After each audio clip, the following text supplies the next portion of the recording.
Good afternoon, everyone, and welcome to Systems for Sanity. I'm Wes Ulmer with SD Tech, and I have my guest today, Woody Giessmann. He's a musician and an author and a painter, very fascinating individual. And he's going to share a little bit more about his history, some of his music background, how he came to write a book, and how he helps people with addiction and counseling. Take it away, Woody. Oh, thanks. Hey, thanks for the introduction, Wes. And I appreciate, I'm zooming in from Boston today, is where I live. You know, I I've been in recovery for 35 years. I was in Los Angeles, uh, and a Warner Brothers recording artist for many years, uh, touring with my group, the Del Fuegos. We toured with Tom Petty and the Heartbreakers and the Kinks and ZZ Top. I played with James Brown, man. You Nice. I tell my sons, I used to be cool. I'd argue you still are. I mean, those are cool bands to listen to, and each generation has their great artists and things like that. But man, ZZ Top, Tom Petty, that's Yeah. great. Well, you can INXS, which was a wonderful tour. But you can only imagine that the culture of being in the entertainment business was sometimes at high risk. The record company wanted to keep us on the road so we could sell more records, and I'm grateful that I was being an artist, which is what I wanted to do. I wanted to be a musician and paint paintings. But at some point, I found that it was time to leave Los Angeles and return back to Boston, Massachusetts, where I returned to school and, I got my undergrad at Boston UMass and went to Suffolk University for a master's level program in human service. I'm a licensed uh, addiction specialist in Massachusetts. I have a CADC, which is a certified counselor, which gives me reciprocity throughout the United States and most of Europe, which is where I've worked. I'm also a board certified interventionist of many years. Not only 35 years in my personal recovery, but 30 years, working in the field of helping people. I've worked in hospitals. I worked for the Department of Mental Health. I worked for the Department of Public Health. And I've always, managed to stay connected to music and the creative self, which is very important to me. I've worked with a lot of creative people and or working with people who are trying to discover their you know authentic self, if that makes sense. Whether it's in tech or music or whatever, I have a full range of people I've worked with over the years. So I also work with families as an interventionist, and you can go to Amazon or 20 other platforms around the world to get my book. It's called A Life of Recovery and Breaking the Chains of Addiction, published by Callahan in New York City. And I shared with you before, Wes, the publishing company wanted me to show one of my paintings. I did a self-portrait for the cover of this. Yeah, yeah. But music, I opened up a clinic 21 years ago. It was called Right Turn, and it was a fantastic clinic that provided experiential therapy of music and art in conjunction with education, psychoeducation, and therapies. And so, I find that there are a lot of programs out there that mimic what I did, what I created. I see a lot of programs now that are doing very good work, and they're beginning to use music and arts as a therapy. This is something that I firmly believe in. That as much as like meditation and other mindfulness practices, that DBT type of approach to helping people with a substance use disorder or addiction of some form or a dual diagnosis, mental health, depression, anxiety, ADHD is a big one out there that I tend to Yes, it encounter. is. Yeah. It might be noteworthy to mention my mentor, Dr. Mark Albanese, who is a psychiatrist from Harvard University, Harvard School of Medicine. He wrote the book on self-medication. I believe the title of the book is Self-Medication and Treating Addiction and Finding Hope Beyond the Pain. And it's not uncommon that people, whatever the substance that they're or chemicals they're using, that they're typically self-medicating in a way. And, I find that to be kind of the golden thread behind learning who someone is, what their struggles are, if it's trauma, if it's a mental health diagnosis of depression. It's funny, worked with this gentleman who had alcohol use addiction, alcoholism. And so I asked him, how long have you been depressed? And he said, how did you know I was depressed? And I said, well, alcohol is a depressant, and you're probably self-medicating your depression with alcohol. Does that make sense, Wes? Did I Does. explain that? Is that okay? Yeah. And, years ago, I discovered that in my approach to working with people, it was important that language matters. And when I worked for the Department of Mental Health, specifically working with people with severe persistent mental health issues, it was really important and I learned from a book called I'm Not Sick and I Don't Need Help by Dr. Wonderful, to really help understand the impact of language on someone's psyche or emotionally or psychologically Is that because book a bestseller? right. No, for me, it changed my life, you know? It just changed my life. And I believe in kindness. When I do interventions, I'm not a punitive type of person. I don't believe in threatening people that they have to get into treatment. I believe that it's better to invite them in, an invitational model of intervention. And I stay very busy with intervention. I'm doing one right now with a young lady with a dual diagnosis. And she responds really well to respect and caring. Um, am I doing okay here, Wes? What would you like to Yeah. hear from me? No, that's great. I mean, I think there's a lot of people that go undiagnosed and or to your point with the title of that book, I'm not sick and I don't need help.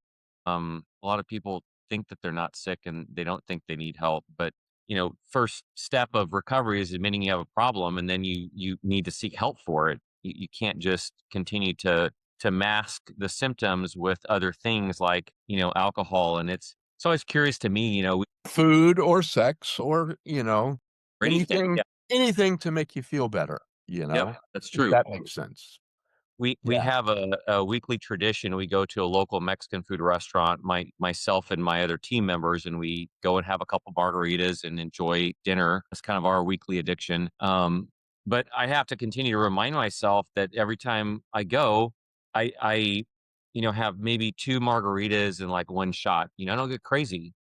Because the whole thing is I enjoy the margaritas too much to ever put myself in a situation where I can then never enjoy margaritas ever again. I don't want that. So I have to kind of taper my consumption. And I have one of my family members, he unfortunately does not know how to control that. And so it's just an on or off with him. It's either he doesn't drink, which is really what he needs to be doing, or overindulges and wakes up and doesn't know what happened the night before and has no idea where he is kind of thing. It's like that's on like the complete opposite extreme. And it's curious to me. And I don't understand it because I don't have that level of dependency on alcohol. So it's difficult for me to understand how somebody could like something so much that every time they do it, they overindulge in it and can't kind of dial it back to where they can continue doing it. But I'm not an expert in the field like you are, but it's what was there a I would reference a Harvard School of Medicine study that demonstrated that, yes, there is some genetic predisposition to people, but it's a lot less than what we thought it was. For a couple of decades, we thought, oh, geez, if grandpa was an alcoholic and grandmother and dad was an alcoholic, then I probably have the genetic predisposition, which can be true, but the results of this study demonstrated that much of the a majority of the issue is actually a learned behavior. So if you're hanging out with the wrong people and Yep. you're drinking like everyone wants you to, eventually you're going to go from substance use to substance abuse to substance dependency. Let me just throw in misuse, because misuse will lead to a dependency, a physical dependency, but it's a learned behavior. I talked at length about, let me throw this out there. I've been, for over a decade, I've been doing a family group, and people have been coming to this group for years. And many of them said, Woody, you've got to write a book. And so I kind of took those marching orders and I went down to Cape Cod and I started writing the book as I was painting as well. I'm really grateful that they told me what I needed to do, in response to their request, because I teach them, I do all of this psychoeducational, work with them to help them understand that the book to me is kind of like a calling card for my approach to treatment, if that makes sense. But they told me you've got to include your personal story. And a part of my personal story, Wes, is that I lost my brother at a very young age. He was 19. I lost my brother to substance use, to untreated mental health, and eventually suicide. So was he self-medicating? You got that right. And did people miss this diagnosis? Absolutely. This was a long time ago that I lost him, and no one picked up on the fact that it was substance use and untreated depression. That's tough to deal with. I know my dad, his brother he served in Vietnam, and he was never the same when he came back. And ultimately he committed suicide as well. And of course back then, I don't know how many years ago it was for you, but I'm guessing with my dad's, brother, it was probably in I guess late 60s, early 70s time frame. Right. And we weren't as advanced in knowing what we know now. Yeah, it's mental health is probably one of the most underserved areas in the United States in terms of medicine, because people just ignore it, or they don't think it's a problem, or just be quiet. You don't something else more important to deal with. Or but yeah, I'm gonna definitely pick up a copy of your book. I think Please do. And if you buy the audio version, my dear friend Simon Kirk, perfect. I love audio. um, yeah, and he's British. I asked him if he would narrate my book, and he said absolutely. And so it's my story with a British accent. Nice. Kind of I funny, love British accents. I think they're great. right? And you may know Simon Kirk from Bad Company and the group Free. I know. He was just inducted into the Rock and Roll Hall of Fame a month ago, and long overdue, long overdue. Others that you knew as well that were inducted in the Hall of Fame. You said you're working on a music project right now. Before we started the podcast, you were kind of chatting about that.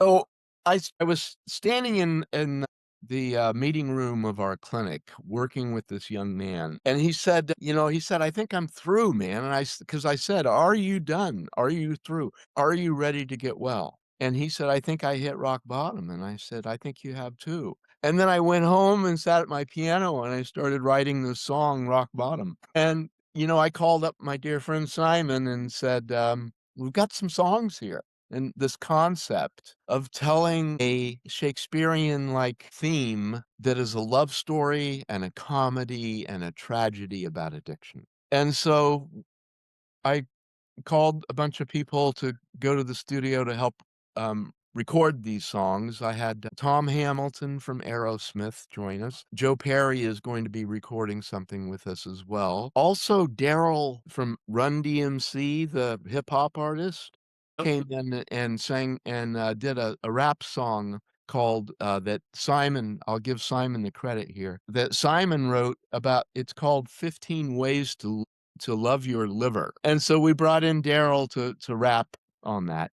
but also, Barry Goudreau, the guitar player from the band Boston. Sheryl Crow's singing a song on this week. Awesome. And if you've ever been to a Red Sox game, the organ player for the Red Sox, Josh Cantor, is an amazing musician, and I called him to be our music director. But also Stu Kimball from Bob Dylan's band, and just to drop a few names here. And, I won't talk about more of that about the recording because it's near completion. Sure. I think we're going to need to have a follow-up call because we got kind of late start, and I'm very fascinated by everything that you do. I just don't know how much we can get into a lot of it. That's okay. Yeah, I want to make sure that I do give you an opportunity to tell all the listeners kind of where you got the book. So I'm going to ask you about the technology side of things since that's kind of my background. Yeah. What technologies do you use either in your counseling side of things that have really advanced in recent years, either be it AI or automation? And then maybe a little bit on the music side too, if you could share a little bit about that with our listeners. Sure, absolutely. It's interesting because when the pandemic hit, we all had to become tech savvy in the area of Yes. technology, right? And so that was kind of an awful experience, but there was a gift behind that as well, that we began to use technology outreaching to clients and doing group therapy and individual therapy as well. And technology it's a big area everyone has concerns about AI right now. I hope AI doesn't replace me. I don't think there's being an artist is very, very unique and it can kind of try to emulate some of that stuff, but Yeah, you can't replicate it. You can emulate it, but you can't replicate it. yeah. It's that personal touch. It's the empathy that a computer can't learn. Absolutely. We're actually working on a like an AI receptionist that will tie into our system that does some of the troubleshooting and ticketing and automation and things like that for rebooting computers and all that kind of stuff. So the theory is a client calls in, I'm having an issue with my computer, and they can try a couple of basic scripts and things like that, maybe reboot the computer. And if that doesn't work, okay, I've exhausted my efforts. Let me get you to a human counterpart. And there's still a need for the human there. It's not possible for it to and AI hallucinates and makes mistakes all the time. Even when I'm trying to write scripts and stuff like that, I'll say, "Hey, the real key to get good results from AI is the better the question, the better the results are." If I ask it to just, "Hey, write me a script that does something stated generically," it'll write a very high level, not a very detail oriented script, and then you have to fine tune it and get it to do things. But if you tell it, "I need something that does this, this, this, this, this, and this," and give it very specific instructions, then it will do what you ask it to do. So it's better following directions a lot of times than some of my employees are. But you do have to kind of train it. It does. When I do research for podcast guests, I use ChatGPT to do a lot of that. But it took several rounds of training. It's giving me like a whole paragraph rundown on guest X, Y, or Z. It's like I don't need a paragraph rundown. I need bullet points. And then you ask it again, and it gave me a paragraph rundown again. It's like, no, no, remember how you just provided me the bullet point list? That's what I need every single time. So it still takes some training. It's kind of like a dog. You can kind of get it going in the right direction, but you may have to do a little refresher here and there to kind of get it up to speed. How about on the music side of things? What kind of technologies are you seeing on the music side of things? That's a concern. I just had a lengthy conversation with my entertainment attorney in Manhattan, um, to wa you know, to warn us about ownership of music, and there's a lot going on right now in AI and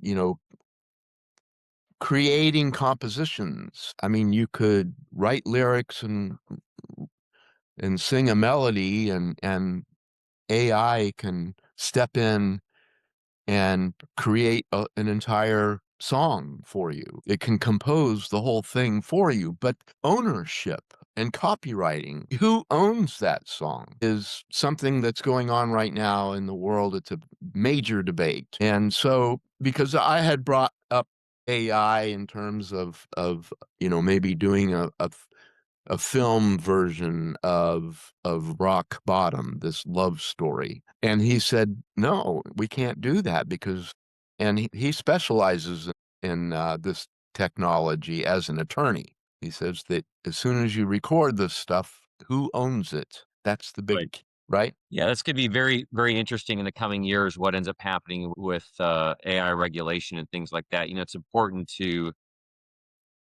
want to put protections in place for artists and Yeah. companies, things like that, without stifling innovation. That's the problem is how do you meet in the middle to where you're putting in protections in place but not stifling. So that'll be hopefully our lawmakers make the right decisions on stuff like that. And hopefully judges are able to educate themselves when they're making rulings and attorneys can educate themselves when making arguments. But I guess that'll remain to be seen. You can bet that the artists are going to speak up, 100%. Yeah.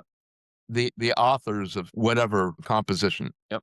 Well, if somebody were to want to get a hold of you to inquire about counseling services or reach out to you with any other questions about your book or what you could do for them on the intervention side or anything like that, how could they get a hold of you and how can they find your book? Yeah. So really the best way to reach me is through my website, which is recoveryour.life. All one word, recoveryour, and then a dot life. And on my website, you'll find not only access to my counseling, family therapy, intervention services, but you can also, I put a link on there not only for my book, so you can acquire a copy of my book. I believe it's through Amazon, I believe. Audio version too, right? Correct. The audio version, the hard copy, and also an e version of it as well. I recommend the audio version because Simon Kirk, who we all love from Bad Company, read this for me. So also at the a recent addition to my website at the bottom, you'll find information and a link to Rock Bottom. And I want to put this out there, it's a 501c3 nonprofit. Portion of the proceeds are going to go help people who need help. And in this world, we have, like you said before, Wes, the mental health system is so shattered, it's broken, and people need help, and they're not getting the help that they need. But additionally, if there's someone in recovery who has never found their voice, we're going to audition people who might take this opportunity to get the help that they feel they need, if that makes sense, to really, like I said before, to explore their true authentic self if they feel they have a voice and they want that this would be a perfect product for them. Yes, sir. Well, I would like to schedule a follow-up call with you. I'd like to dig into things a little bit more. I'd like to hear some stories about people you've helped and things like that. So I'll reach back out to you and we'll get another podcast scheduled. But I really appreciate all your time today. And I wish you the best of luck on your audio project. That sounds very interesting. I used to love Cheryl Crow back in the day. So I'm excited to see what becomes of that. I'm definitely going to go pick up your book. What a sweetheart. What a Yes, sweetheart. sir. Thank you, Wes. I really appreciate that. Thank you, Woody. You have a wonderful rest of your day. And thank you again for your time today and sharing a little bit more with our listeners about what you do. All right. Thank you.